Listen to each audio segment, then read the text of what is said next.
So first ಏನು ಮಾಡ್ಬೇಕು ನೀವು 1 mole of ammonia is equal to how much? How much is 1 mole of ammonia? 17. Yes. 7. So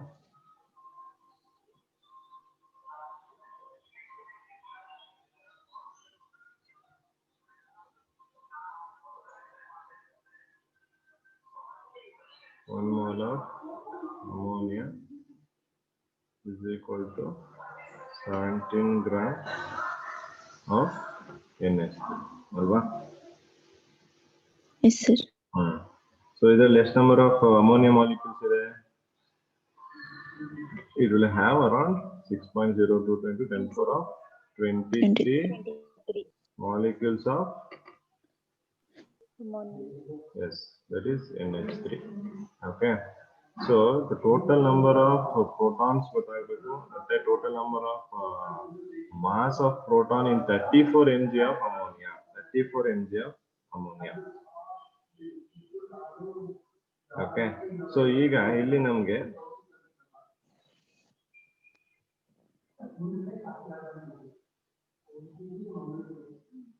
so first ನಾವೇನ್ ಮಾಡಬೇಕು 34 mg ನ convert ಮಾಡ್ಕೋಬೇಕಲ್ವಾ ಯಾವ್ದು convert ಮಾಡ್ಕೊಳ್ಳೋಣ Grams. ಗ್ರಾಮ್ಸ್ಗೆ ಕನ್ವರ್ಟ್ ಮಾಡ್ಕೋಬೇಕು ಸೊ ಗ್ರಾಮ್ಸ್ಗೆ ಕನ್ವರ್ಟ್ ಮಾಡ್ಕೊಂಡ್ರೆ ಏನಾಗುತ್ತೆ ಅದು ಎಷ್ಟಾಗುತ್ತೆ 34. 0.034. ಅಲ್ವಾ so 34 mg is converted to a gram ಅಂದ್ರೆ that will be 0.034 gram of NH3. ಓಕೆನಾ so 0.034 gram of NH3. Okay so ಇಲ್ಲಿ ಇನ್ನೊಂದು ನಾವು ನೋಡಬೇಕು ಟೋಟಲ್ ನಂಬರ್ ಆಫ್ ಪ್ರೋಟಾನ್ ಎಷ್ಟಿದೆ ಅಮೋನಿಯಾದಲ್ಲಿ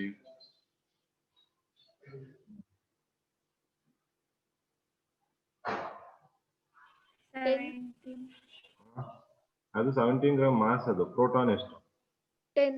ಹಾ ಎಸ್ ವೆರಿ ಗುಡ್ ಸೊ 10 ಅಲ್ವಾ ಸೊ ಇಲ್ಲೇನ್ ಮಾಡ್ಬೋದು ನಾನು ಟು ದಿಸ್ ಇಲ್ಲಿಗೆ ಈಗ ಇಂಟು 10 ಮಾಡ್ಬೋದು 6.02 into 10 power of 23 into 10 10 ಅಂದ್ರೆ 10 power of 1 ತಾನೇ ಇಲ್ಲಿರೋದು Yes, sir.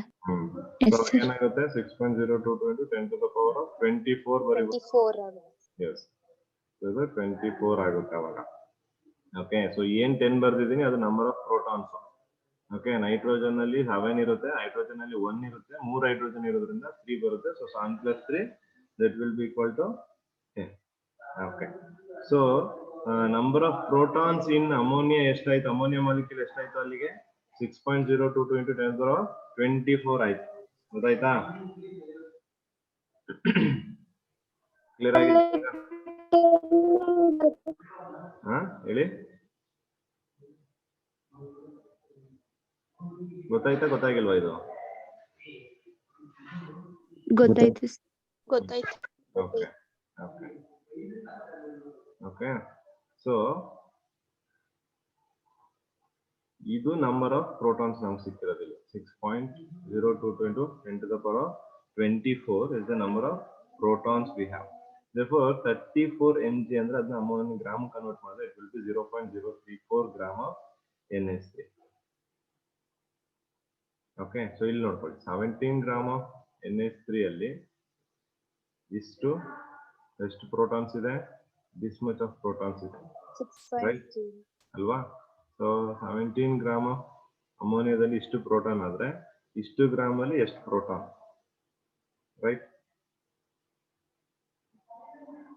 Sir, 1.2 into 10 to the power of 22. Okay ಅದನ್ನ ಹೆಂಗ್ ಮಾಡ್ತೀರಾ ಈಗ ಕ್ರಾಸ್ ಮಲ್ಟಿಪ್ಲೈ ಮಾಡ್ಬೇಕಲ್ವಾ 6.022 ಇದು ಇಲ್ಲಿದೆ ನೋಡಿ into 10 to the power of 24 into ಯಾವ್ದಾಗುತ್ತೆ 0.034 divided by 17. 17. ಡಿವೈಡೆಡ್ ಬೈ 17 ಆಗುತ್ತೆ ಅಲ್ವಾ ಓಕೆ ಸೊ ಇದನ್ನ ಸಾಲ್ವ್ ಮಾಡಿದ್ರೆ ಎಷ್ಟು ಬರುತ್ತೆ ನಿಮ್ಗೆ 1.20 into 10 to the power of 22. S very good 1.20 into 10 to the power of 22 ಇದೇನಿದು ಪ್ರೋಟಾನ್ಸ್ ಅಲ್ವಾ? Sir, mass of proton. Protons ಅಷ್ಟೇ, ಇದು ಮಾಸ್ ಅಲ್ಲ, ಇದು ಪ್ರೋಟಾನ್ ಅಷ್ಟೇ. ಓಕೆ, ನಂಬರ್ ಆಫ್ ಪ್ರೋಟಾನ್ ಅಂದ್ರೆ ನೋಡಿ 17 ಗ್ರಾಮ್ ಅಲ್ಲಿ ಎಷ್ಟು ಪ್ರೋಟಾನ್ ಇದೆ? 6.02 1024 ಪ್ರೋಟಾನ್ಸ್ ಇದಾವೆ. ಹಾಗಾದ್ರೆ 34 mg ಎಷ್ಟು ಪ್ರೋಟಾನ್ ಇದೆ? ಇಷ್ಟು ಪ್ರೋಟಾನ್ ಇದೆ. ಗೊತ್ತಾಯ್ತಾ ಈ ಆನ್ಸರು? Yes, sir. ಓಕೆನಾ? ಈಗ ನಿಮಗ್ ಬೇಕಾಗಿರೋದು mass of proton in 34 mg ಅಲ್ವಾ? ಸೊ ನಮ್ಗೆ ಗೊತ್ತಿದೆ mass of one proton. Mass of one proton ಎಷ್ಟಕ್ಕೆ ಈಕ್ವಲ್? 17 grams. ಮಾಸ್ ಆಫ್ ಒಂದು proton 1.67 into 10 to the power of minus 27 kg. ಅಲ್ವಾ? ಇದು ಇದೆ ಅಂದ್ರೆ therefore mass of 1.20 into 10 to the power of 22 proton ಎಷ್ಟು? x ಅಲ್ವಾ? ಸೊ ಈಗ ಏನ್ ಮಾಡ್ತೀರಾ?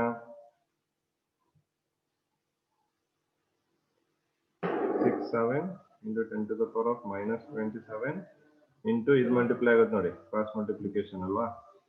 1.20 into 10 to the power of 22 ಅಲ್ವಾ?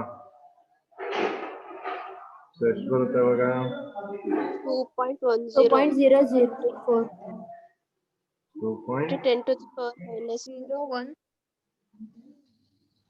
ಅಲ್ವಾ? 2.004 into 10 to the power of minus 5. 2.004 1004. 004 into 10 raised to minus 5. 10 raised to Minus 5. Minus 5. minus 5. minus 27 plus 22 ಇದೆ. ಏನಾಗ್ಬೇಕು? minus 5 Minus 5. minus 5. ಇಲ್ಲಿದೆ ನೋಡಿ, ಕೆಜಿ ಅಲ್ಲಿ ಇದೆ ಅಲ್ವಾ? ಸೊ ಇದನ್ನು ಕೂಡ ನೀವು ಯಾವ್ದ್ರಲ್ಲಿ ಇಟ್ಬಿಡಿ? ಕೆಜಿ ಅಲ್ವಾ? 2.04 into 10 to the power minus 5 kg. So ಅದೇನು? That is the mass of 34 34 mg of ammonia. ಅಲ್ವಾ? mass of proton that is present in the 34 mg of ammonia. ಗೊತ್ತಾಗಿದೆಯಾ? Yes, sir. Yes, sir. Good. So ಇನ್ಯಾವುದು doubt ಇಲ್ವಾ ಇದು? No, sir. ಹೌದಾ? sir. ಕೆಲವ್ರು ಮಾಡಿದಿರಾ? Very good. ಯಾರು ಅದನ್ನ ಮಾಡಿಲ್ಲ ಕಲ್ತ್ಕೊಳ್ಳಿ, ಇನ್ನೊಂದ್ಸತಿ ನೀವೇ ಸ್ವಲ್ಪ ಅದೇ ಪ್ರಾಬ್ಲಮ್ ತಗೊಂಡು ಟ್ರೈ ಮಾಡಿ without looking into the answer. So will continue with our concept. ಕೆಲವೊಂದು ಪ್ರಾಬ್ಲಮ್ಸ್ ಮಾಡ್ತಿದ್ದೆ, ಮಾಡ್ತೀನಿ. So will continue with our chapter. So last class ಅಲ್ಲಿ ನಾವು ಯಾವ ಕಾನ್ಸೆಪ್ಟ್ ಅಲ್ಲಿ ನಿಲ್ಸಿದ್ವಿ? ಪ್ಲಾಂಕ್ಸ್ ಕ್ವಾಂಟಮ್ ಥಿಯರಿ ಡಿಸ್ಕಸ್ ಮಾಡ್ತೀವಿ ಹೌದಾ? Yes, Yes, sir. sir. So last class we discussed about Planck's quantum theory, and in today's class we are going to discuss about spectrum. Okay.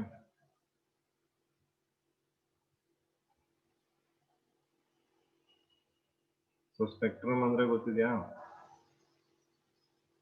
Yes, sir. Yes, sir. ಏನು spectrum ಅಂದ್ರೆ? So white light splitting. White light splitting. Yes, very good. ನೀವು ಇಲ್ಲಿ ನೋಡಬಹುದು, ಒಂದು image ಕಾಣಿಸ್ತಾ ಇದೆ ನಿಮ್ಗೆ. ಒಂದು ಪ್ರಿಸಮ್ ಇಟ್ಟಿದ್ದಾರೆ, ಆ ಪ್ರಿಸಮ್ ಮೇಲೆ ವೈಟ್ ಲೈಟ್ ಬರ್ತಿದೆ. ಸೊ ಅದರಿಂದ different colours are getting emitted ಅಲ್ವಾ? Yeah. So the spectrum is nothing but phenomena of splitting of beam of light into radiations of different frequencies alva. This is the phenomena of splitting of a beam of light into radiations of different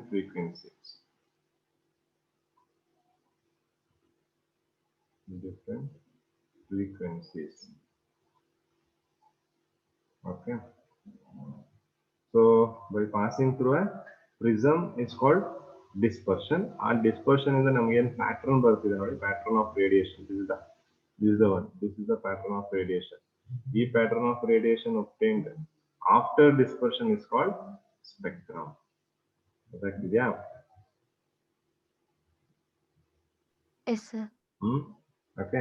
so ಒಂದು electromagnetic radiations ಏನ್ emit ಆಗ್ತಿದೆ ಅದು ಯಾವಾಗ emit ಆಗುತ್ತೆ ಅಂದ್ರೆ when an element is brought to an excited state either by heating or by electric charge. So ಯಾವುದೋ ಒಂದು element ನೀವು ಹೀಟ್ ಮಾಡೋದ್ರಿಂದ ಆಗ್ಬೋದು ಅಥವಾ ಅದಕ್ಕೊಂದು ಎಲೆಕ್ಟ್ರಿಸಿಟಿನ ಸಪ್ಲೈ ಮಾಡೋದ್ರಿಂದ ಆಗ್ಬೋದು, you will make that element to go to the excited state. So I tell you what is excited state and all. So ಆ ಎಕ್ಸೈಟೆಡ್ ಸ್ಟೇಟ್ ಹೋದಾಗ they going to emit some radiations that is known as electromagnetic radiations. Okay. So illi ನಾವು ನೋಡೋದಾದ್ರೆ observe ಮಾಡಿ, the speed of light depends upon the nature of medium through which it passes. So light the speed ಎಲ್ಲಿ depend ಆಗಿದೆ ನಮಗೆ, ಯಾವ medium ಅಲ್ಲಿ ಅದು pass ಆಗ್ತಿದೆ ಅನ್ನೋದ್ರ ಮೇಲೆ ಡಿಪೆಂಡ್ ಆಗುತ್ತೆ. Okay, through which medium it is passing. ಅದೇ ರೀತಿ as a result, the beam of light is deviated or refracted from its original path as it passes from one medium to another. ನಿಮಗೆ light ಬಗ್ಗೆ chapter ಆಗಿರ್ಬೇಕಲ್ವಾ? Yes, sir. ಅಲ್ಲೆಲ್ಲ ನೀವು ಓದಿರ್ತೀರಾ ಯಾವ್ಯಾವ medium ಅಲ್ಲಿ light velocity ಏನಾಗುತ್ತೆ, light speed ಏನಾಗುತ್ತೆ, ಮತ್ತೆ ಒಂದು ಮೀಡಿಯಂ ಇಂದ ಇನ್ನೊಂದು ಮೀಡಿಯಂಗೆ ಲೈಟ್ ಪಾಸ್ ಆಗ್ಬೇಕಾದ್ರೆ ನೀವು ಅಬ್ಸರ್ವ್ ಮಾಡಿರ್ತೀರಾ ಡಿವಿಯೇಷನ್ಸ್, ರಿಫ್ರಾಕ್ಷನ್ಸ್ ಎಲ್ಲ. ಸ್ನೆಲ್ಸ್ ಲಾ ಅಂತ ಏನಾದ್ರು ಕೇಳಿದಿರಾ? Yes, sir. ಅಲ್ಲಿ ಅಬ್ಸರ್ವ್ ಮಾಡಿರ್ಬೇಕಲ್ವಾ ನೀವು. Rarer medium, denser medium. ಸೊ ಅಲ್ಲಿಂದ ಆ ಮೀಡಿಯಂಗಳಿಂದ ಪಾಸ್ ಆಗ್ಬೇಕಾದ್ರೆ you might have observe that refraction they ಅಲ್ವಾ. ಆ ಒಂದು ಡಿವಿಯೇಷನ್ ಗಳನ್ನ ಅಬ್ಸರ್ವ್ ಮಾಡಿರ್ತಾರೆ ನಿಮ್ಗೆ. ಈ ವಾಟರ್, ಗ್ಲಾಸ್ ಇವೆಲ್ಲಾನ ಎಕ್ಸಾಂಪಲ್ ಕೊಟ್ಟು ತೋರಿಸಿರ್ತಾರೆ, right? Yes, sir. Yes, sir. So ಅದನ್ನ ಇಲ್ಲಿ ಹೇಳ್ತಾ ಇದ್ದಾರೆ. It is observe that when a ray of light is pass through a prism wave with the shorter wave length. ಇದು ತುಂಬಾ ಇಂಪಾರ್ಟೆಂಟ್. ಶಾರ್ಟರ್ ವೇವ್ ಲೆಂತ್ ಇರೋದು ಏನಾಗ್ತಿದೆ ನಮ್ಗೆ ಜಾಸ್ತಿ ಬೆಂಡ್ ಆಗುತ್ತೆ. ಅರ್ಥ ಆಗ್ತಿದ್ಯಾ?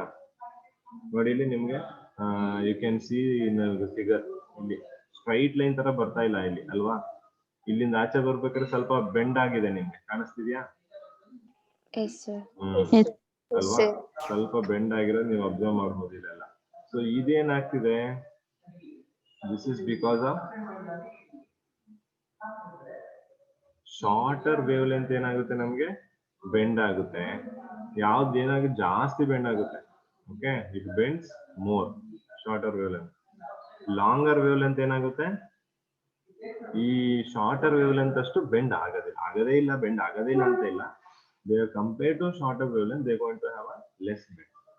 ಅರ್ಥ ಆಗ್ತಿದ್ಯಾ? ಓಕೆ, ಸೊ ಇಲ್ಲಿ ನೆನ್ಪಿಟ್ಕೊಬೇಕಾಗಿರೋದೇನು, wave with shorter wave length bends more. Clear?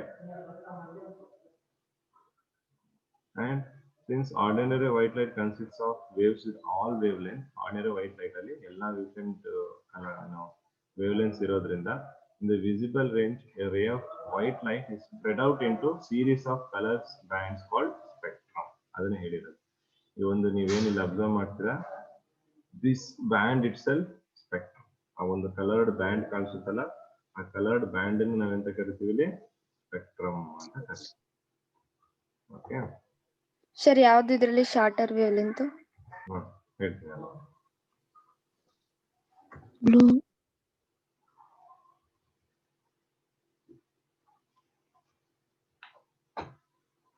ಅದು ನಾವು ಹೈಡ್ರೋಜನ್ ಸ್ಪೆಕ್ಟ್ರಮ್ ಬಗ್ಗೆ ಹೇಳ್ತೀನಿಲ್ಲ, ಆಗ I will tell you which one will have one.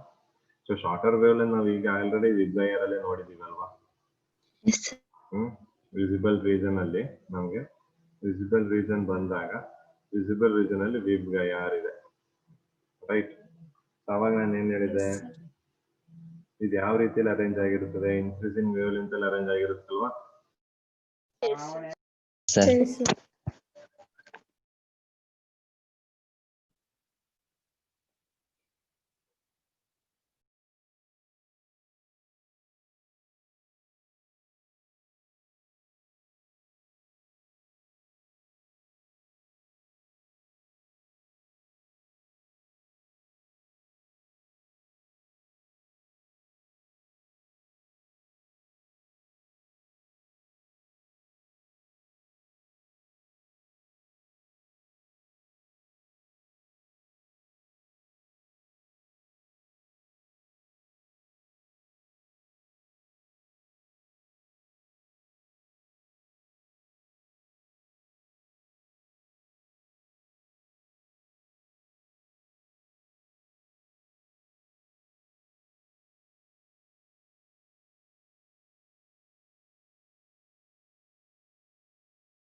So ನಿಮ್ ವಾಯ್ಸ್ ಕೇಳಿಸ್ತಿಲ್ಲ.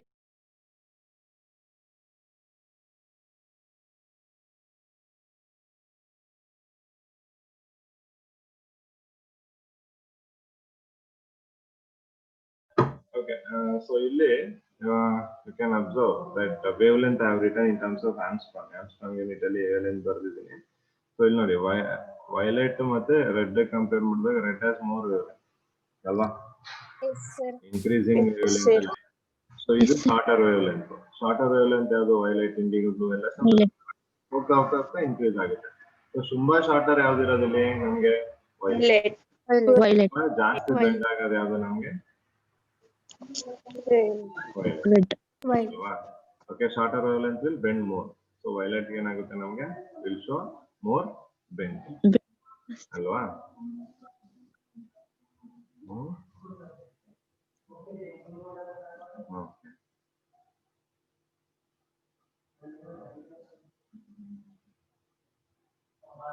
Okay. So ಈಗ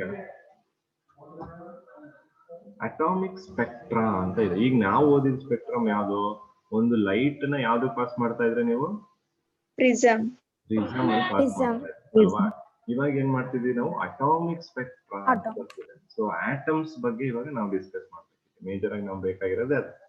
ಓಕೆ, ಸೊ ಈಗ ಇಲ್ಲಿ ನೀವು ಅಬ್ಸರ್ವ್ ಮಾಡ್ಬೇಕು. ಸೊ ಇಲ್ಲಿ ಒಂದ್ ಎರಡು ಲೈನ್ಸ್ ಪ್ಯಾರಲ್ ಆಗಿ ಹೇಳ್ತೀನಿ. Okay, so atoms or molecules ಅಥವಾ ಅಯಾನ್ ಆಗ್ಬೋದು, ಯಾವುದೇ ಒಂದು ಎನರ್ಜಿನ ಅಬ್ಸರ್ವ್ ಮಾಡ್ಕೊಂಡು ಎಕ್ಸೈಟೆಡ್ ಸ್ಟೇಟ್ ಗೆ ಜಂಪ್ ಆಗುತ್ತೆ. ಸೊ ಎಕ್ಸೈಟೆಡ್ ಸ್ಟೇಟ್ ಯಾವತ್ತು ಮೇಲಿರುತ್ತೆ. So this is excited. Okay, this is excited state and this is ಏನರ್ಥ ಇದು ಗ್ರೌಂಡ್ ಸ್ಟೇಟ್. ಓಕೆ, ಸೊ ಇದು ಎಕ್ಸೈಟೆಡ್ ಸ್ಟೇಟ್, ಇದು ಗ್ರೌಂಡ್ ಸ್ಟೇಟ್. ಸೊ ಇಲ್ಲಿ ಯಾವುದೋ ಒಂದು ಆಟಮ್ ಇರ್ಬೋದು, ಯಾವುದೋ ಒಂದು ಮಾಲಿಕ್ಯೂಲ್ ಇರ್ಬೋದು, ಯಾವುದೋ ಒಂದು ಅಯಾನ್ ಆಗ್ಬೋದು, ಏನೇ ಇರ್ಬೋದು. ಸೊ ಇದೇನ್ ಮಾಡುತ್ತೆ? ಎನರ್ಜಿನ ಅಬ್ಸರ್ವ್ ಮಾಡ್ಕೊಳುತ್ತೆ. ಸೊ ಎನರ್ಜಿನ ಯಾವ ಫಾರ್ಮ್ ಅಲ್ಲಿ ಅಬ್ಸರ್ವ್ ಮಾಡ್ಕೊಳುತ್ತೆ ಹೇಳಿ?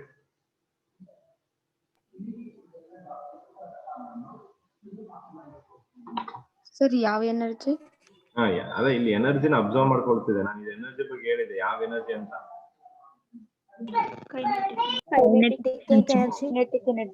ನಾವು ಲಾಸ್ಟ್ ನೆನ್ನೆ ತಾನೇ ಡಿಸ್ಕಸ್ ಮಾಡಿದ್ವಿ ಅದನ್ನ.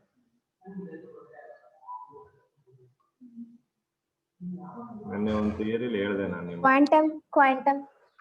ಕ್ವಾಂಟಮ್ ಅದ್ರಲ್ಲಿ ಯೂನಿಟ್ ಏನಿತ್ತು? ಅಲ್ಲಿ ಒಂದು ಈಕ್ವೇಶನ್ ಬರ್ದಿದೆ ನಾನು. What is this equation? Sir, E is equal to HV is equal to HC by lambda. HC by lambda. ಇದಕ್ಕಿಂತ ಮುಂಚೆ h mu ಅಂತ ಬರ್ದಿದೆ. E is equal to h mu ಅಂತ. So that is the important equation we want here. Okay, ಇದು energy. ಯಾವ energy observe ಮಾಡ್ತಿದ್ರೆ E is equal to h mu amount of energy ನ ಅದು ಅಬ್ಸರ್ವ್ ಮಾಡ್ತಿದೆ. Okay, so ಏನ್ ಮಾಡ್ತಿದ್ವಿ ಈಗ? It is observing this energy.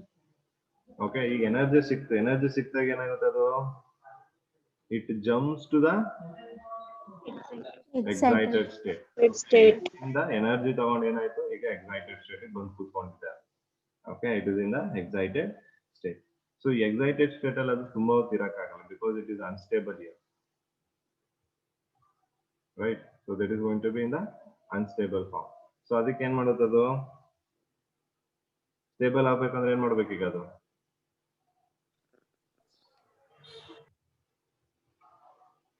what it can do to become stable? ಮತ್ತೆ charge. Yes, very good, very good. Charge. ಮತ್ತೆ ಅದು ಎಲ್ಲಿ ಬರಬೇಕು? Ground state. ಗ್ರೌಂಡ್ ಸ್ಟೇಟ್ ಬರಬೇಕು. ಓಕೆ, ಸೊ ಗ್ರೌಂಡ್ ಸ್ಟೇಟ್ ಅಲ್ಲಿ ಅವು ಸ್ಟೇಬಲ್. ಗೊತ್ತಾಗ್ತಿದೆ ಅಲ್ವಾ? ನೀವು ನಿಮ್ಮ ಮನೇಲಿ ಇರಕ್ಕೆ ಖುಷಿ ಪಡ್ತೀರಾ, ಇಲ್ಲ ಬೇರೆಯವ್ರ ಮನೇಲಿ ಇರಕ್ಕೆ ಖುಷಿ ಪಡ್ತೀರಾ?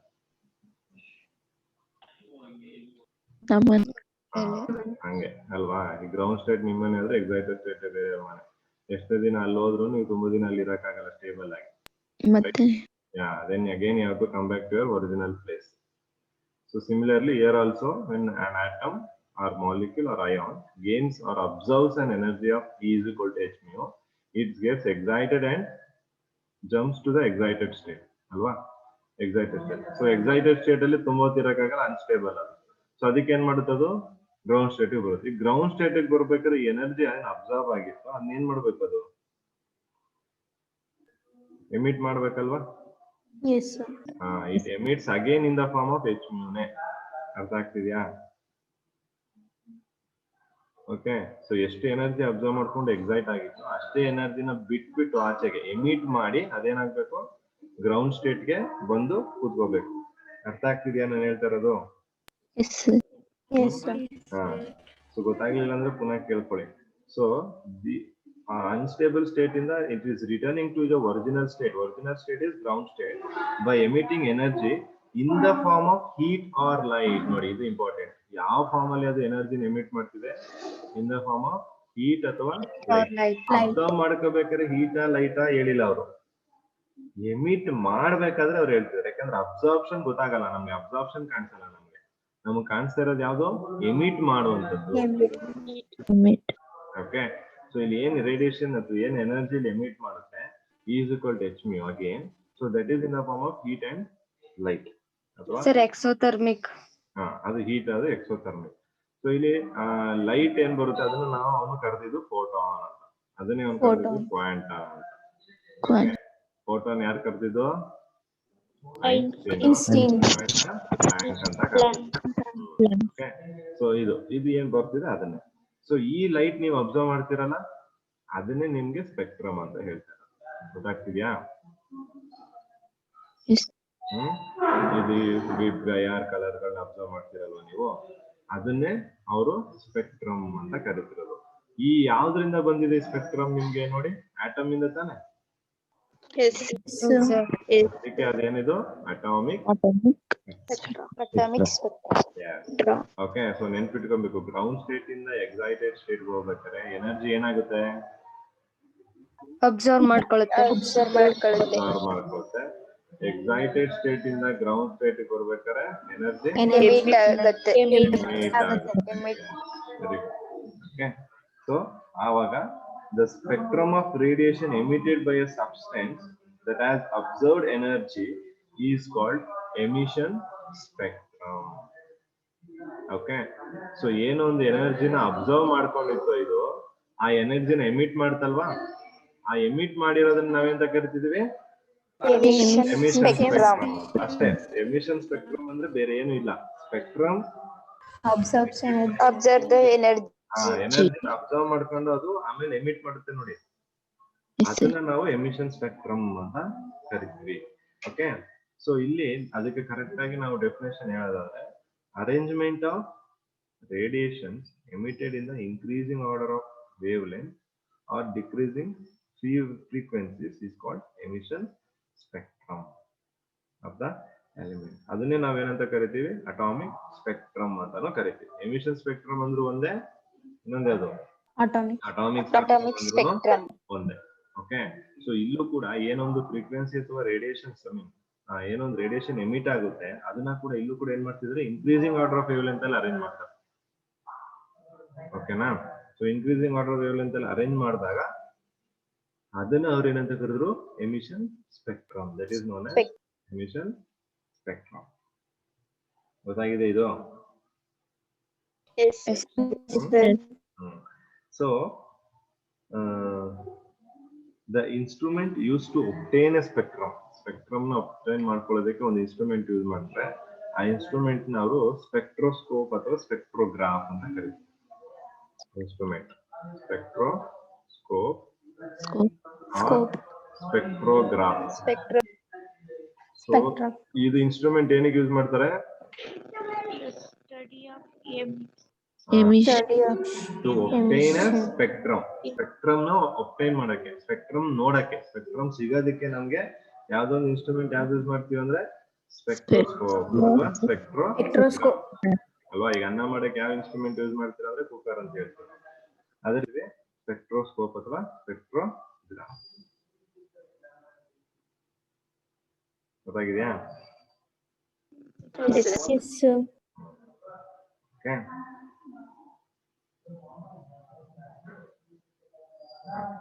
ಸೊ ಇಲ್ಲಿ ನಿಮ್ಗೆ ಅಟಾಮಿಕ್ ಸ್ಪೆಕ್ಟ್ರಾ ಏನಂತ ಗೊತ್ತಾಗಿದೆ ಅಲ್ವಾ? Yes, sir. Sir, atomic spectrum do ಇನ್ನೊಂದ್ಸತಿ definition. atomic spectrum da. We'll write it down.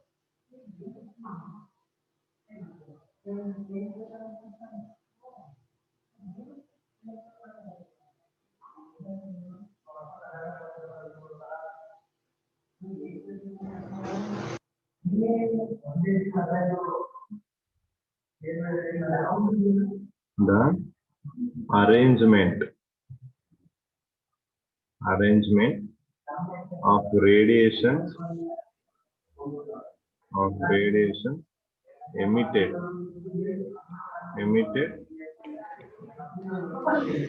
in an increasing order of their wavelength. In increasing order of wavelength ಅಥವಾ decreasing order of frequency ಅಂತ ನಾವು ಬರ್ಕೊಳ್ಳಿ. ಅದರ ಒಂದು ಇದ್ರೆ ಸಾಕು. ಇದನ್ನ ನಾವು is called emission spectrum ಅಥವಾ ಏನು atomic spectrum. Atomic spectrum. Okay, ಗೊತ್ತಾಗಿದ್ಯಾ? ಇದನ್ನೇ ನಾವು ಎಮಿಷನ್ ಸ್ಪೆಕ್ಟ್ರಮ್ ಅಥವಾ ಅಟಾಮಿಕ್ ಸ್ಪೆಕ್ಟ್ರಮ್ ಅಂತ ಕರೆಯೋದು. ಈ ಒಂದು ಎಮಿಷನ್ ಸ್ಪೆಕ್ಟ್ರಮ್ ಅಲ್ಲಿ ನಮಗೆ ಬೇರೆ ಟೈಪ್ಸ್ ಇದೆ, ಅದನ್ನ ನೋಡೋಣ. ಓಕೆ, ಈ ಎಮಿಷನ್ ಸ್ಪೆಕ್ಟ್ರಮ್ ಏನು ಓದ್ತಿದೀವಿ ಇದರಲ್ಲಿ ಡಿಫ್ರೆಂಟ್ ಟೈಪ್ಸ್ ಇದೆ. So that different types will see now.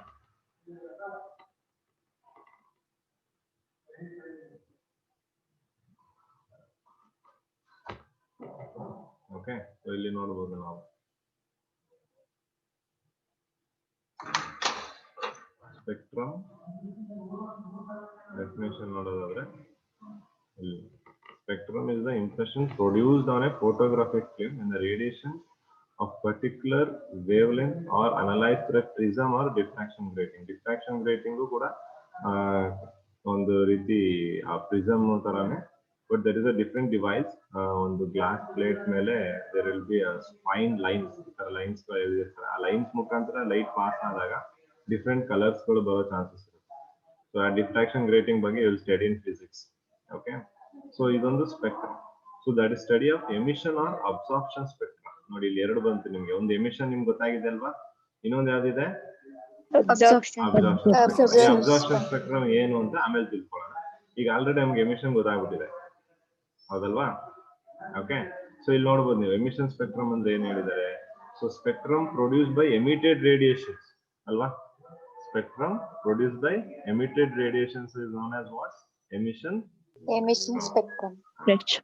So this spectrum corresponds to the radiations emitted when an excited electron returns back to the ground. ನಾನು ಹೇಳಿದಲ್ವಾ, excited electron ಏನಾಗಿದೆ ನೋಡಿ, ground state ಬರಬೇಕು, return ಆಗಬೇಕು. ಅವಾಗ ಬರುವಂತದ್ದನ್ನೇ ನಾವೇನಂತ ಕರೆದಿದ್ವು?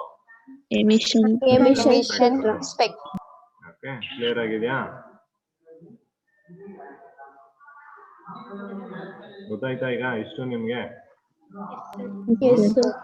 Okay, so ಇಲ್ಲಿ ನೋಡಿ ನಿಮ್ಗೆ ಎಮಿಷನ್ ಲೈನ್ ಸ್ಪೆಕ್ಟ್ರಮ್ ಮತ್ತೆ ಕಂಟಿನ್ಯೂಸ್ ಸ್ಪೆಕ್ಟ್ರಮ್ ಬಗ್ಗೆ ಹೇಳ್ತೀನಿ, ಬಟ್ ಇದೆರಡು ಎಕ್ಸಾಂಪಲ್ ನೋಡ್ಕೊಂಡಿರಿ. So will see what is emission spectrum. I mean emission ಸ್ಪೆಕ್ಟ್ರಮ್ದು ಟೈಪ್ಸ್ ಗಳನ್ನ ನೋಡೋಣ.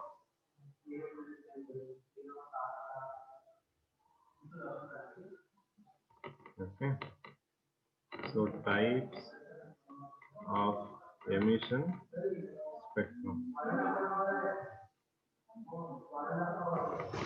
Types of emission spectrum. Types of emission spectrum.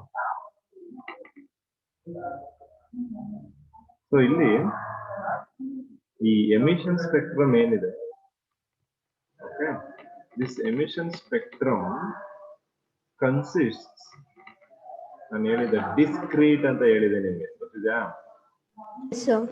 Consists of discrete bright lines with the dark spaces. Dark ಅಂದ್ರೆ ಅಲ್ಲಿ ಏನಿರುತ್ತೆ, ಒಂದು black colour ನೀವು ನೋಡಿದ್ರಿ ಅಲ್ವಾ, with the dark spaces. So atoms of element ಏನಿದೆ, ಆ ಎಲಿಮೆಂಟ್ ಅಲ್ಲಿರುವಂತ ಆಟಮ್ಗಳು emits light only at specific wavelength or specific frequency. ಅಂದ್ರೆ ಈಗ ಒಂದು ಆಟಮ್, ಒಂದು ಎಲಿಮೆಂಟ್ ತಗೊಂಡ್ರೆ ನೀವು, ಆ ಎಲಿಮೆಂಟ್ ಒಳಗಡೆ ಆಟಮ್ಸ್ ಇರುತ್ತಲ್ಲ, ಆ ಆಟಮ್ಸ್ ಗಳು ಎಲ್ಲಾ ವೇವ್ಲೆಂತ್ ಎಲ್ಲಾ ಫ್ರೀಕ್ವೆನ್ಸಿ ಎಮಿಟ್ ಮಾಡಕ್ಕಾಗಲ್ಲ. They going to emit only specific wavelength or specific frequency. ಗೊತ್ತಾಗ್ತಿದ್ಯಾ? Yes, sir. ಸೊ ಆಟಮ್ಸ್ ಏನ್ ಮಾಡುತ್ತೆ, ದೇ ಎಮಿಟ್ ಲೈಟ್ ಆಫ್ ಅಥವಾ light only at specific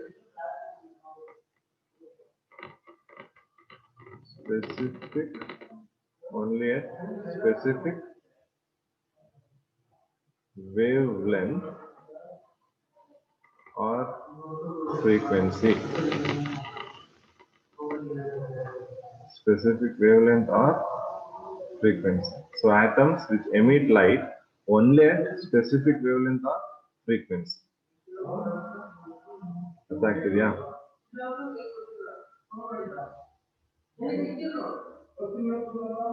It emits light only at specific wavelength or frequency. So ಈಗ ಇಲ್ಲಿ ನಿಮಗೆ such spectra, ಈ ತರ ಒಂದು ಸ್ಪೆಕ್ಟ್ರಮ್ ಏನಿರುತ್ತೆ ಇದನ್ನ ನಾವು ಲೈನ್ ಸ್ಪೆಕ್ಟ್ರಮ್ ಅಂತ ಕರಿತೀವಿ. Okay, this is known as line spectrum. Okay, so ಈಗ ಲೈನ್ ಸ್ಪೆಕ್ಟ್ರಮ್ ಅಂದ್ರೆ ನಿಮ್ಗೆ ಗೊತ್ತಾಗುತ್ತಾ? ಅದಕ್ಕೆ ಎಕ್ಸಾಂಪಲ್ ನೀವು ಇಲ್ಲಿ ನೋಡಿದ್ರೆ ನೀಟಾಗಿ ಗೊತ್ತಾಗುತ್ತೆ. ಈ ಇಮೇಜ್ ಅಲ್ಲಿ ನೋಡಿ, ಲೈನ್ ಸ್ಪೆಕ್ಟ್ರಮ್ ಅಲ್ಲಿ ಲೈನ್ಸ್ ಕಾಣಿಸ್ತಾ ಇದೆ ಅಲ್ವಾ ನಿಮ್ಗೆ? Yes, sir. ಆ ಲೈನ್ ಬಿಟ್ಟು ಬೇರೆ ಜಾಗ ಎಲ್ಲ ಏನಾಗ್ತಿದೆ ಅಲ್ವಾ?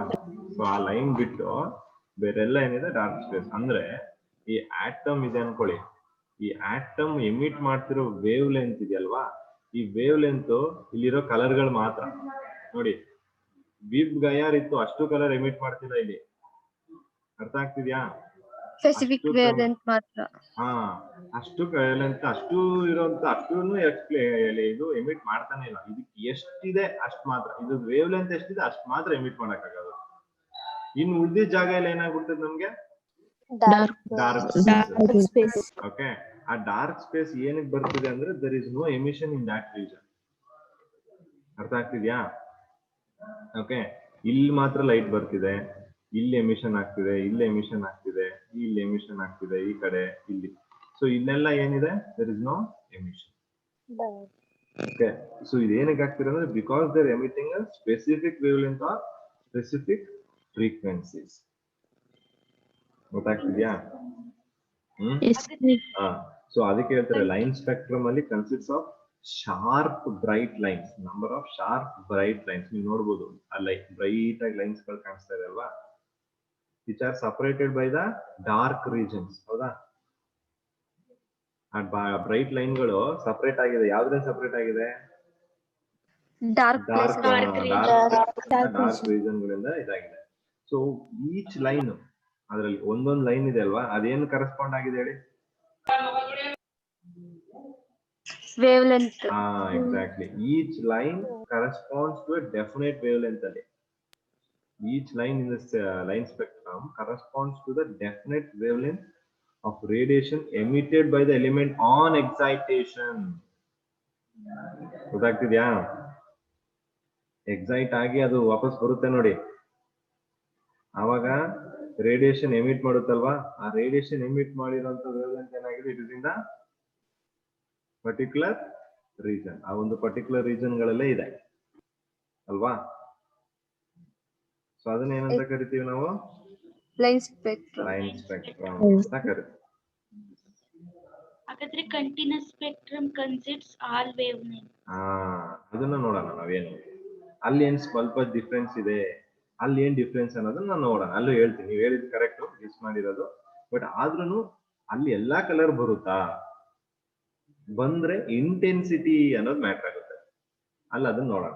ಓಕೆ, ಇಲ್ಲಿ ಇವಾಗ ಇನ್ನು ನಾನು ಲೈನ್ ಸ್ಪೆಕ್ಟ್ರಮ್ ಬಗ್ಗೆ ಹೇಳ್ಬಿಡ್ತೀನಿ. ಸೊ ಲೈನ್ ಸ್ಪೆಕ್ಟ್ರಮ್ ಅಲ್ಲಿ ಏನಂದ್ರೆ ಒಂದು ಇಂಪಾರ್ಟೆಂಟ್ ಥಿಂಗ್, ಅಥವಾ ಒಂದು ಸ್ಪೆಕ್ಟ್ರಮ್ ಅಂತಾನೆ ತಗೊಂಡ್ರೆ, ಈಗ ನಮ್ಗೆ ಹ್ಯೂಮನ್ ಅಲ್ಲಿ ಫಿಂಗರ್ ಪ್ರಿಂಟ್ ಅಂತ ಇದೆ, ಹೌದಲ್ವಾ? ಸೊ ಎಲ್ಲಾ ಹ್ಯೂಮನ್ ಫಿಂಗರ್ ಪ್ರಿಂಟ್ ಸೇಮ್ ಇರುತ್ತಾ? No, sir. ಅದೇ ರೀತಿ ಈ ಅಟಾಮಿಕ್ ಸ್ಪೆಕ್ಟ್ರಮ್ ಕೂಡ finger print of spectrum of it's atoms ಅಂತ ಕರೀತಾರೆ. ಅದಾಗ್ತಿದೆಯಾ? ಅಂದ್ರೆ ಒಂದೊಂದು ಎಲಿಮೆಂಟ್ ಅಲ್ಲೂ ಒಂದೊಂದು ಡಿಫ್ರೆಂಟ್ ಏನಿರುತ್ತೆ, ಸ್ಪೆಕ್ಟ್ರಮ್ ಬರುತ್ತೆ. ಅರ್ಥ ಆಗ್ತಿದ್ಯಾ? ಓಕೆ, ಸೊ ಈ ಅಟಾಮಿಕ್ ಸ್ಪೆಕ್ಟ್ರಮ್ ಇಂದ they can use to identify the element, ಯಾವ ಎಲಿಮೆಂಟ್ ಇದು ಅಂತ ಐಡೆಂಟಿಫೈ ಮಾಡೋದು. ಯಾಕಂದ್ರೆ ಎಲ್ಲ ಎಲಿಮೆಂಟ್ ಒಂದೇ ತರ ಸ್ಪೆಕ್ಟ್ರಮ್ ನ ಎಕ್ಸಿಬಿಟ್ ಮಾಡಲ್ಲ. All elements are going to exhibit different types of spectrums. ಎಲ್ಲಾನು ಯೂನಿಕ್. ಹೇಗೆ ಹ್ಯೂಮನ್ ಫಿಂಗರ್ ಪ್ರಿಂಟ್ ಯೂನಿಕ್ ಇದೆ, ಎಲ್ರಿಗೂ ಒಂದೊಂದು ಫಿಂಗರ್ ಪ್ರಿಂಟ್, ಅದೇ ರೀತಿ ಇಲ್ಲೂ ಕೂಡ ಏನಾಗುತ್ತೆ, ಅದು ಯೂನಿಕ್ ಇರುತ್ತೆ. ಗೊತ್ತಾಗಿದ್ಯಾ? ಸರ್ ಇವತ್ತಿಗೆ ಲೈನ್ ಸ್ಪೆಕ್ಟ್ರಮ್ ಏನು ಅಂತ ತಿಳ್ಕೊಂಡಿರಿ.